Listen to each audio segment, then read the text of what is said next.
أعوذ بالله من الشيطان الرجيم بسم الله الرحمن الرحيم سل بني إسرائيل كم آتيناهم من آيات بينة ومن يبدل نعمة الله من بعد ما جاءته فإن الله شديد العقاب زين للذين كفروا حياة الدنيا ويسخرون من الذين آمنوا والذين اتقوا فوقهم يوم القيامة والله يرزق من يشاء بغير حساب صدق الله العظيم. అనంత కరుణామయుడు అపార కృపాశీలుడు పాలకుడు పోషకుడు సర్వలోక ప్రభు అయిన అల్లాహ్ శుభనామంతో ప్రారంభిస్తున్నాను. సోదరులారా, సోదరిమణులారా, అయ్యలారా, అమ్మలారా, అస్సలాము అలైకుం రహమతుల్లాహి వబరకాతుహ్. దీని అర్థం సర్వలోక ప్రభు అయిన సృష్టికర్త మనందరి జీవితాలలో శాంతిని, శుభాలను, కారుణ్యాన్ని కురిపించునుగాక. ఆమీన్. ఇంతవరకు మీ ముందు మానవులందరి మార్గదర్శక గ్రంథం విశ్వప్రభు అల్లాహ్ మానవాళి కోసం అవతరింపజేసినటువంటి చివరి మార్గదర్శక దైవ గ్రంథం దివ్య ఖురాన్ నుండి 2వ అధ్యాయం 212వ వాక్యం యొక్క అరబ్బీ మూలంను పఠించడం జరిగింది. దీని అనువాదం వినండి.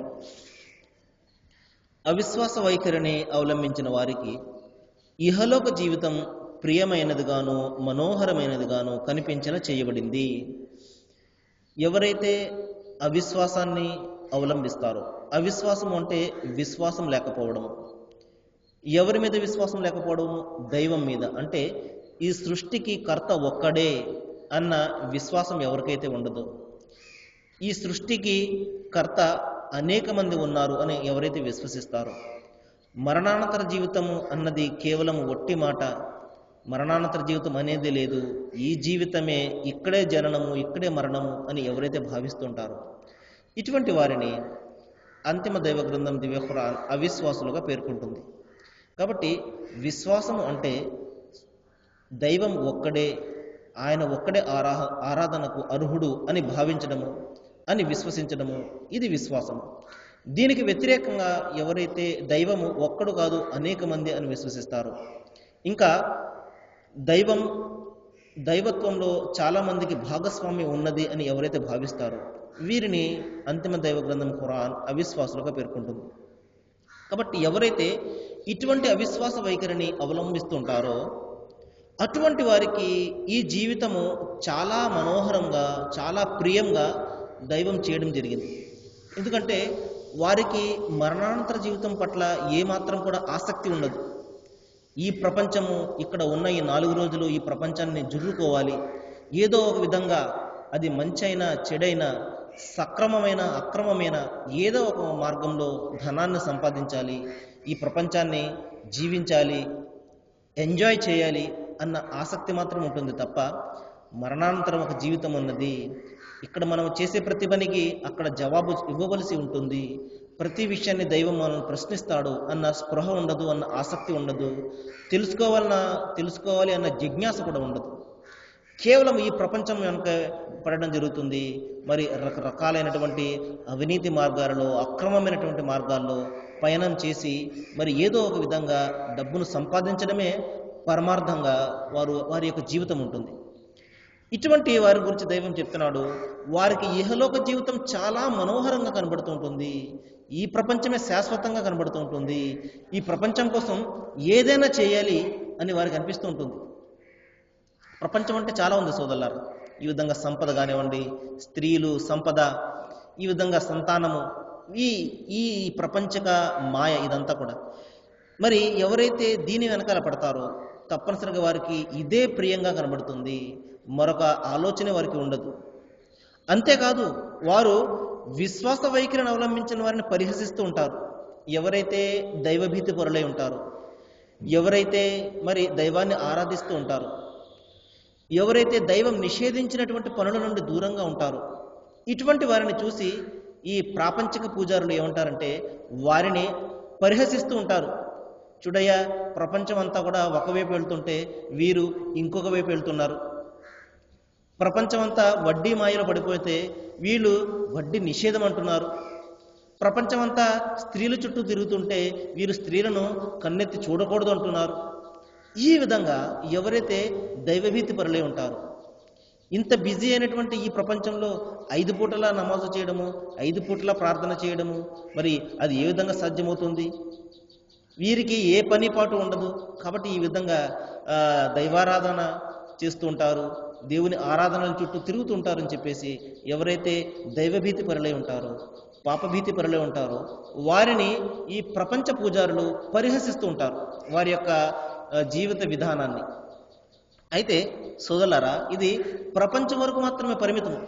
దైవం చెప్తున్నాడు, మరి ప్రళయం నాడు మరణం తర్వాత రాబోయే ఆ దినంలో, మరణం తర్వాత రాబోయే ఆ జీవితంలో భయభక్తులు ఎవరైతే కలిగి ఉంటారో, ఎవరైతే ఇక్కడ పరిహసింపబడ్డారో, ఎవరినైతే ఇక్కడ వెటకారంగా చూడడం జరిగిందో వారే ప్రళయ దినాన్న మరి మరణం తర్వాత రాబోయే జీవితంలో వారే ఉన్నతమైనటువంటి స్థానంలో ఉంటారు. ఇక్కడ గెలిచిన వాడు అక్కడ ఓడిపోతాడు, ఇక్కడ ఓడిపోయిన వాడు అక్కడ గెలుస్తాడు. కాబట్టి సోదరులారా, ప్రపంచం కేవలం 3 నాళ్ళ ముచ్చట మాత్రమే. ఇక్కడ మనము గెలిచినంత మాత్రాన, ఇక్కడ మనము ప్రపంచాన్ని సాధించినంత మాత్రాన అదే మనకు పరలోకంలో కూడా వస్తుందని అనుకోవడము చాలా పొరపాటు. ఎందుకంటే ఆ దినాన్న మనిషి దేవుని యొక్క ఆ శిక్షను చూసి ఆ రోజున మనిషి అంటాడు, నేను ప్రపంచంలో అనేక సంపదను నేను కూడబెట్టి ఉన్నాను, మరి భూమంత బంగారాన్ని నేను సంపాదించి పెట్టుకున్నాను, అదంతా కూడా ఇచ్చేస్తాను, నాకు ఈ నరక శిక్ష నుండి తప్పించు అని చెప్పేసి దైవాన్ని వేడుకుంటాడు. అప్పుడు దైవం ఈ విధంగా అంటాడు, ఈ రోజున నువ్వు ఒక భూమి అంత బంగారం కాదు, 2 భూములంత బంగారాన్ని తెచ్చినా నేను స్వీకరించను. ఎందుకంటే అక్కడ బంగారం పనిచేయదు, మన డబ్బు దర్పాలు పనిచేయవు, మన హోదాలు మన పదవులు ఏవి కూడా పనిచేయవు. అక్కడ పనిచేసేది కేవలము దేవుని పట్ల విశ్వాసం మాత్రమే, దైవభీతి మాత్రమే, పాపభీతి మాత్రమే, మరణానంతర జీవితం పట్ల అవగాహన మాత్రమే మనలను రక్షిస్తుంది తప్పించి ఇక్కడ మనము సంపాదించింది ఏది కూడా మన వెంట రాదు సోదరులారా. అదే విషయాన్ని ఇక్కడ దైవం చెప్తున్నాడు, ప్రళయ దినాన ఎవరైతే భయభక్తులు కలిగి ఉంటారో వారే సాఫల్యాన్ని పొందుతారు, ఉన్నతమైనటువంటి స్థానంలో ఉంటారు, స్వర్గంలో ఉంటారు. కాబట్టి స్వర్గాన్ని పొందేవారు ఎవరు? ఎవరైతే ఇక్కడ ఏ మాత్రం కూడా విలువ లేని వాళ్ళు. ప్రవక్త ముహమ్మద్ సల్లల్లాహు అలైహి వసల్లం వారు చెప్పారు, మరి స్వర్గంలో ఎక్కువగా నిరుపేదలే వెళ్తారు అని చెప్పేసి ప్రవక్త వారు చెప్పారు. ఎందుకంటే సహజంగా నిరుపేదలకి ఇక్కడ వెయిట్ అనేది ఉండదు, సమాజంలో వారికి ఏ విలువ ఉండదు, అందరూ కూడా తక్కువ స్థాయిలో వాళ్ళని చూస్తూ ఉంటారు, ఎందుకంటే డబ్బు ఉండదు కాబట్టి మన విందులో మన శుభకార్యాల్లో అటువంటి వారికి స్థానం ఉండదు. కానీ ఈ విధంగా సమాజంలో కొంచెం పేరు ప్రఖ్యాతులు గల వాళ్ళకే మనం ఎక్కువగా ఆహ్వానిస్తుంటాం. ఈ విధంగా సమాజంలో ఏమాత్రం కూడా విలువ లేకుండా వీళ్ళు ఉంటారు. కానీ ప్రళయ దినాన అందరికంటే ఎక్కువగా సాఫల్యాన్ని పొంది స్వర్గంలో పోయేది కూడా ఈ నిరుపేదలే. ఎందుకంటే ఎవరికైతే ధనం ఎక్కువగా ఉంటుందో వారి మీద మరింత బాధ్యత ఉంటుంది, ఆ ధనాన్ని ఖర్చు చేసే బాధ్యత. ధనమే లేకపోతే ఇంకా ఖర్చే ఉంటుంది. ఈ విధంగా బీదలు సాధులు ఎక్కువగా స్వర్గానికి వెళ్తారని చెప్పేసి ప్రవక్త వారు మరి చెప్పడం జరిగింది. అదే విషయాన్ని ఇక్కడ దైవం చెప్తున్నాడు, ప్రళయ దినాన భయభక్తులు ఎవరైతే కలిగి ఉంటారో, ఎవరైతే దైవభీతి పరులై ఉంటారో వారి స్వర్గంలో ఉంటారు. ఎందుకంటే ఈ ఐహిక సంపదను తాను కోరిన వారికి లెక్కలేనంతగా ఇచ్చే అధికారము అల్లాహకు ఉన్నది. కాబట్టి ఇక్కడ ఈ సంపద, ఈ ప్రాపంచిక సంపద అనేది దైవం తాను ఎవరికైతే తలుస్తాడో వారికి ప్రసాదిస్తూనే ఉంటాడు. అక్కడ అతను విశ్వాస లేకపోతే అవిశ్వాస, దైవభీతి పరుడా పాపభీతి పరుడా, ఇది ఏమి కూడా ఉండదు సోదరులారా. ఈ ప్రాపంచిక సంపద ఏంటంటే చూడండి, ప్రవక్త ముహమ్మద్ సల్లల్లాహు అలైహి వసల్లం వారు ఒక సందర్భంలో చెప్పారు, మరి సముద్రపు ఒడ్డున ఆయన నిలబడి సముద్రంలో వేలిని ముంచి బయటికి తీసి వేలికి అంటుకున్న నీరే, ఆ చుక్క నీరు మాత్రమే ఈ ప్రపంచము, సముద్రం అంతా కూడా పరలోకం అన్నారు. కాబట్టి కేవలం చుక్క నీరు లాంటి ఈ ప్రాపంచిక జీవితం. ఇంకొక మాట కూడా ప్రవక్త వారు చెప్పారు, దేవుని దృష్టిలో ఈ ప్రపంచం యొక్క విలువ దోమరెక్కకు ఉన్న విలువ కంటే ఎక్కువగా ఉంటాయి. అంటే దోమరెక్క ఎంత ఉంటుంది?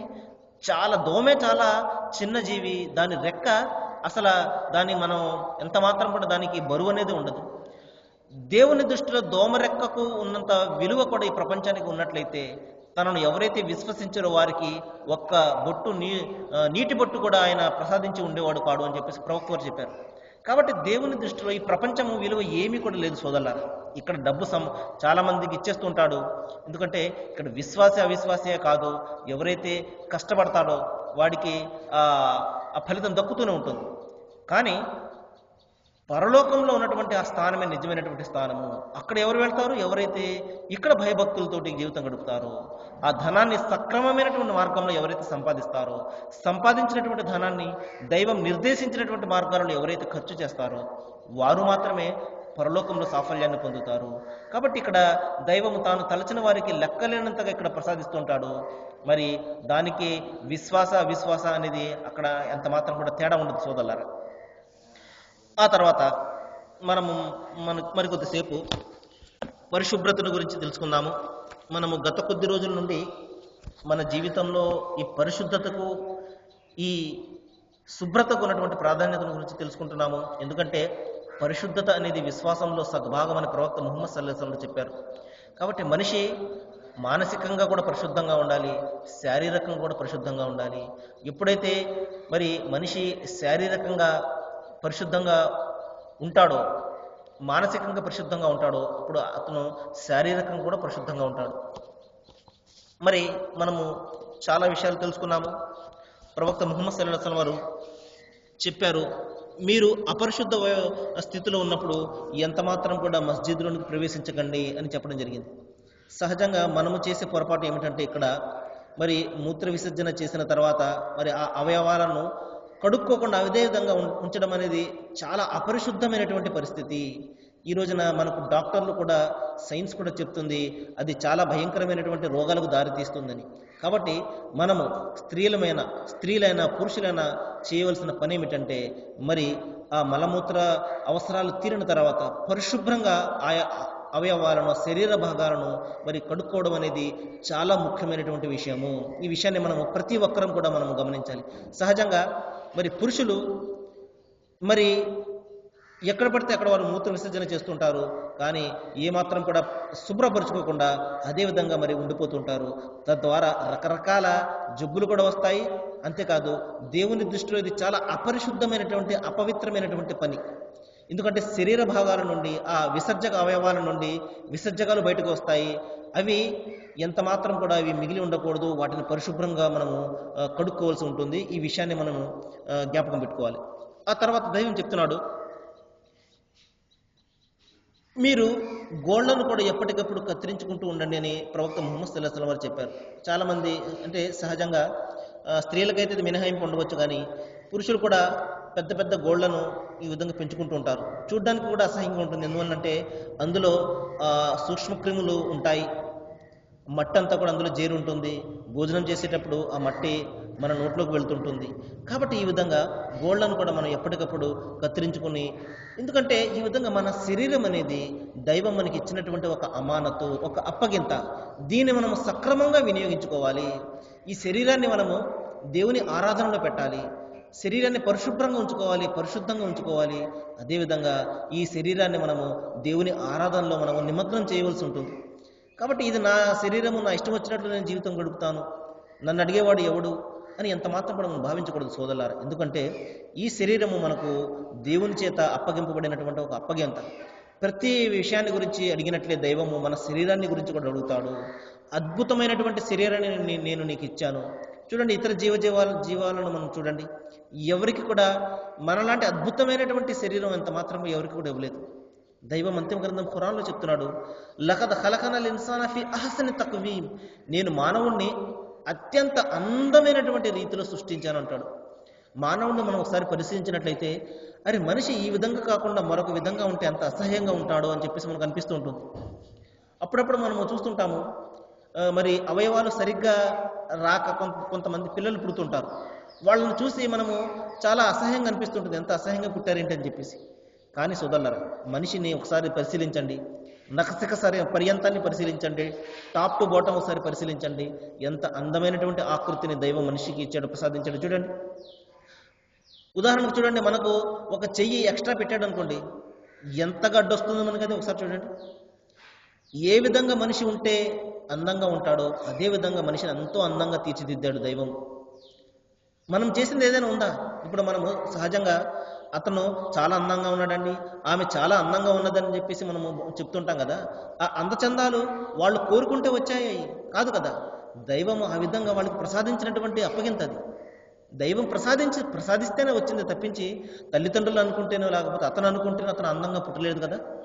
దైవం తలిచాడు కాబట్టి ఆ అందాన్ని అతనికి ఇవ్వడం జరిగింది. కాబట్టి మన అందాన్ని చందాలను గురించి గొప్పలు పోయే హక్కు మనకి అంత మాత్రం కూడా లేదు సోదరులారు ఇక్కడ. కాబట్టి ఒకరు అందంగా ఉన్నారు, అందవికారంగా ఉన్నారు అని ఎవరికి కూడా మనం పేర్లు పెట్టకూడదు. ఎందుకంటే అది మన చేతుల్లో లేనటువంటి పని. అది దైవం తాను ఎవరికైతే తలుస్తాడో అది వారికి ప్రసాదిస్తాడు. కొంతమంది అందంగా పుట్టిస్తాడు, కొంతమందిని అందం లేకుండా పుట్టిస్తాడు. అయితే హృదయం యొక్క అందం ఉంది చూశారు, అది ప్రధానమైనటువంటిది.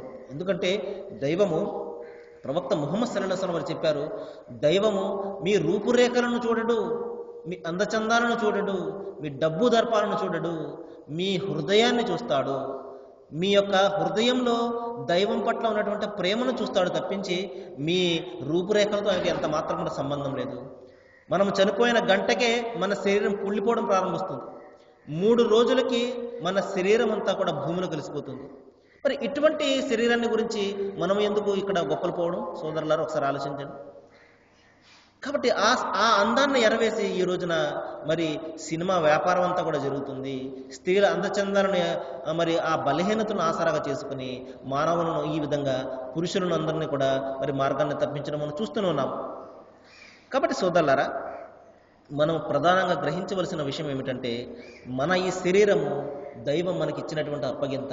మనం అత్యంత జాగ్రత్తగా దీన్ని మనము ఉపయోగించవలసి ఉంటుంది. దైవారాధనలో మనము మన శరీరాన్ని శుష్కింపజేయవలసి ఉంటుంది, కష్టపెట్టవలసి ఉంటుంది. కాబట్టి మన శరీరం మీద మనకు ఎంత మాత్రం కూడా మరి సంపూర్ణమైనటువంటి అధికారం ఉన్నది, నా ఇష్టం వచ్చినట్టు నేను చేసుకుంటాను అని చెప్పేసి భావించడం అది చాలా తప్పైనటువంటి వ్యవహారం అన్నమాట. ఆ తర్వాత ప్రవక్త వారు ఇంకొక సందర్భంలో మరి మనిషి తుమ్మినప్పుడు మరి అతని చేతికి అడ్డంగా, అతని నోటికి అడ్డంగా మరి అతను ఏదైనా జేబురుమాలు కానీ మరొకటి కానీ అడ్డం పెట్టుకోండి అని ప్రవక్త వారు చెప్పారు. ఎందుకంటే తద్వారా అనేక రకాల సూక్ష్మజీవులు వస్తాయి, మరి పక్కవారికి సోకే అవకాశం ఉంటుంది. ఈ రోజున మనకు సైన్స్ కూడా చెప్తుంది చాలా వ్యాధులు ఈ తుమ్మడం వలన వస్తాయని చెప్పేసి. కాబట్టి చాలామంది మనం చూస్తుంటాము పక్క వాళ్ళు ఏ విధంగా ఉన్నారు మరి పట్టించుకుంటున్నారన్న ధ్యాస కూడా లేకుండా మరి మీదకే తుమ్మేయడం మనం చూస్తూ ఉంటాము. అది చాలా అసభ్యకరమైనటువంటి మరి పద్ధతి.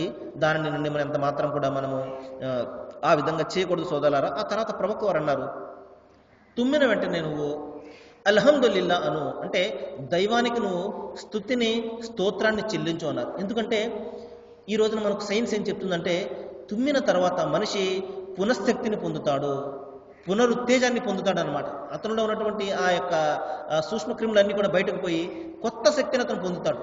ఈ విధంగా మరి అతని కష్టాన్ని తీర్చి మరి ఆనందాన్ని ప్రసాదించాడు కాబట్టి. ఎందుకంటే మనం చూస్తుంటాము తుమ్ము రాకపోతే చాలా కష్టంగా ఉంటుంది మనిషికి, వచ్చిన తర్వాత మనసు హాయిగా ఉంటుంది. ఈ విధంగా అతనికి ఒక ఆనందాన్ని ప్రసాదించాడు కాబట్టి వెంటనే దైవాన్ని జ్ఞాపకం పెట్టుకోవాలి. ఓ దైవమా నీకు స్తోత్రము, నా యొక్క కష్టాన్ని తీర్చావు అని చెప్పేసి. ఈ విధంగా సోదరులారా, ప్రవక్త ముహమ్మద్ సల్లల్లాహు అలైహి వసల్లం ద్వారా దైవము మనకి ఇచ్చినటువంటి ఈ ధర్మము మనిషిని అనుక్షణం కూడా దైవానికి దగ్గర చేసే అనేక మార్గాలను మనకు చూపిస్తూ ఉంటుంది. మనిషి అనుక్షణం కూడా దైవానికి దగ్గరగా ఉండాలి. కేవలము మస్జిద్ గోడల మధ్య లేకపోతే చర్చి గోడల మధ్య, గుడి గోడల మధ్యనో అతన్ని ఉంచేసి మిగతా జీవితం ఇష్టం వచ్చినట్టు గడుపు అని దైవం ఎంత మాత్రం మనం విడిచిపెట్టలేదు. కాబట్టి మనిషి పుట్టిన దగ్గర నుండి గిట్టే వరకు కూడా అనుక్షణం కూడా దైవారాధనలోనే ఉండాలి. కాబట్టి అతను ప్రాపంచిక పనులు చేసుకుంటూ ఉన్నప్పటికీ కూడా అతను మనసులో దైవం ఎప్పుడు కూడా నిలిచి ఉండాలి. ఇది దైవం కోరుతున్నాడు, ఇది నిజమైనటువంటి దైవారాధన అంటే, ఇది నిజమైనటువంటి దైవ భీతి అంటే. అనుక్షణం కూడా దైవం అతని మనసులో ఉండాలి. అతను ఏదైనా పని చేస్తున్నప్పుడు అరే ఈ పనికి దైవం సంతోషిస్తాడా లేకపోతే ఆగ్రహిస్తాడా అతను ఆలోచిస్తూ ఉండాలి. ఒక మాట పలుకుతున్నప్పుడు అరే ఈ మాట నేను పలుకుతున్నాను, తద్వారా ఎదుటి వ్యక్తికి బాధ కలిగించవచ్చు, మరి ఎదుటి వ్యక్తికి బాధ కలిగిస్తే దైవం ఆగ్రహిస్తాడు అన్న ఆలోచన, అన్న స్పృహ కూడా అతనిలో ఉండాలి. ఈ విధంగా అతని పలికే మాట, చేసే పని అతని ఆలోచన సైతము అనుక్షణం కూడా మరి దైవాన్ని గురించి ఆలోచిస్తూ ఉండాలి. దైవం దీని గురించి ఏమంటాడు, అతను అల్లాహ్ ఈ పని పట్ల సంతోషిస్తాడా లేదా అన్నది ఎప్పుడు కూడా అతను మనసులో పెట్టి అతను తన జీవితాన్ని గడపాలి. ఇటువంటి జీవితాన్ని మరి గడిపే నిమిత్తమే దైవము మనకు అంతిమ గ్రంథము ఖురాన్ రూపంలో ఒక చక్కటి మార్గదర్శకత్వాన్ని మనకు ప్రసాదించడం జరిగింది. మరి ఎవరైతే ఈ విధంగా తుమ్మినప్పుడు అల్హమ్దులిల్లా దైవానికి స్తోత్రాలు అని అంటారో, వెంటనే ఆ మాట విన్నటువంటి మరొక వ్యక్తిని ప్రవక్త వారు ఈ విధంగా చెప్పారు, ఎర్హకుముల్లా అనండి, అంటే నీపై దైవము కరుణించుగాక అని చెప్పేసి ఒక ప్రార్థన నేర్పడం జరిగింది. కాబట్టి తుమ్మేవానికి ఒక ప్రార్థన, ఆ పక్కన ఉన్నవానికి కూడా ఒక ప్రార్థన దైవము ప్రవక్త ముహమ్మద్ వారు మనకు నేర్పడం జరిగింది. ఆ తర్వాత సోదరులారా మరొక విషయం చెప్పి నేను ముగించడానికి ప్రయత్నం చేస్తాను. మరి ప్రవక్త వారు చెప్పారు, మరి పరిమళ ద్రవ్యాలను కూడా మీరు వాడుతూ ఉండండి. ఎందుకంటే అవి మంచి, మనకు ఈ రోజున సైన్స్ ఏం చెప్తుందంటే మంచి సువాసన ద్వారా మంచి ఆలోచనలు కూడా వస్తాయి, మనసు ప్రశాంతంగా ఉంటుంది, మంచి ఆలోచనలు వస్తాయని చెప్పేసి ఈరోజు సైన్స్ కూడా మనకు చెప్తుంది. కాబట్టి సుగంధ ద్రవ్యాలను కూడా ప్రవక్త వారు మరి నిర్దేశించడం జరిగింది, వాడమని ప్రోత్సహించడం జరిగింది. అయితే ప్రధానంగా మనం చూడవలసిన విషయం ఏంటంటే అందులో ఆల్కహాల్ అనేది ఉండకూడదు. కానీ ఈ రోజున మనం చూసే స్ప్రేస్లో ఈ విధంగా మనము చూస్తున్నటువంటి ఈ స్ప్రేస్లో ఎక్కువగా ఆల్కహాల్ను కలుపుతుంటారు. కానీ ప్రవక్త ముహమ్మద్ వారు ఆల్కహాల్ అనేది ఎందులో ఉన్నా కూడా అది నిషిద్ధము, దాని వాసన నిషిద్ధము, అది త్రాగడం నిషిద్ధము, అది అమ్మడం నిషిద్ధము, దానిని మోయడం నిషిద్ధము. కాబట్టి అది ఎక్కడున్నా కూడా నిషిద్ధమే. కాబట్టి మనము వాడే స్ప్రేస్లో ఆల్కహాల్ అనేది లేకుండా మనము చూడాలి. ఎందుకంటే అది సహజంగా అది నిల్వ ఉంచే నిమిత్తం అది కలుపుతుంటారు. కానీ ఆ మనిషి తనకు తెలియకుండానే దానికి అతను ఎడిక్ట్ అయిపోవడం జరుగుతుంది, దానికి అలవాటైపోతాడు. ఆల్కహాల్ అనే దానికి అతను అలవాటైపోతుంటాడు. కాబట్టి మనము అతి జాగ్రత్తగా పరిశీలించవలసి ఉంటుంది అందులో ఆల్కహాల్ అనేది ఉన్నదా లేదా అనేది. లేనట్లయితే మనం దాన్ని వాడుకోవచ్చు, ఉన్నట్లయితే దాని పట్ల మనం ఎంత మాత్రం కూడా ఆసక్తి చూపకూడదు. కాబట్టి ప్రవక్త వారు చెప్పారు, దైవం సుగంధ ద్రవ్యాలను ఎక్కువగా ఇష్టపడతాడు, అంటే సువాసనను ఎక్కువగా ఇష్టపడతాడు. మంచి ఆలోచనలు, మంచి అనేది దైవం ఎప్పుడు ఇష్టపడుతుంటాడు. కాబట్టి మీరు సుగంధ ద్రవ్యాలు, మంచి వాసన ఇచ్చే సుగంధ ద్రవ్యాలను కూడా మీరు ఉపయోగించండి అని ప్రవక్త వారు చెప్పడం జరిగింది. సరే సోదరులారా, మరికొన్ని విషయాలు మనం రేపు మాట్లాడుకోవడానికి ప్రయత్నం చేద్దాము. ఈ రోజున మన చర్చకు వచ్చినటువంటి విషయం ఏంటంటే, మరి ప్రాపంచిక జీవితం అనేది కేవలం 3 నాళ్ళ ముచ్చటే. ఇక్కడ ఎవరైతే ప్రాపంచిక జీవితం వెనకాల పడతారో మరి పరలోకాన్ని వాళ్ళు కోల్పోతుంటారు. కానీ ఇక్కడ ఎవరైతే ఏ మాత్రం కూడా విలువ లేకుండా ఉంటారో, ఎవరైతే దైవభీతి పరిలే ఉంటారో వారు మాత్రమే పరలోకంలో ఉన్నతమైనటువంటి స్థానంలో ఉంటారు అని దైవం మనకు అంతిమ గ్రంథం ఖురాన్లో సెలవిచ్చాడు. దైవం మీకు, నాకు, మనందరికీ కూడా ఏ విషయాలైతే మనం ఇక్కడ మాట్లాడుకుంటున్నామో వీటి మీద మనం ఆలోచన చేసేలాగా, ఆచరణ చేసేలాగా దైవం మనందరికీ కూడా జ్ఞానాన్ని ప్రసాదించాలని నేను మనస్ఫూర్తిగా అందరికీ దైవం మంచి చేయాలని కోరుకుంటూ ముగిస్తున్నాను. వాఖిరు దావానా అనిల్ హమ్దులిల్లాహి రబ్బిల్ ఆలమీన్. అస్సలాము అలైకుం.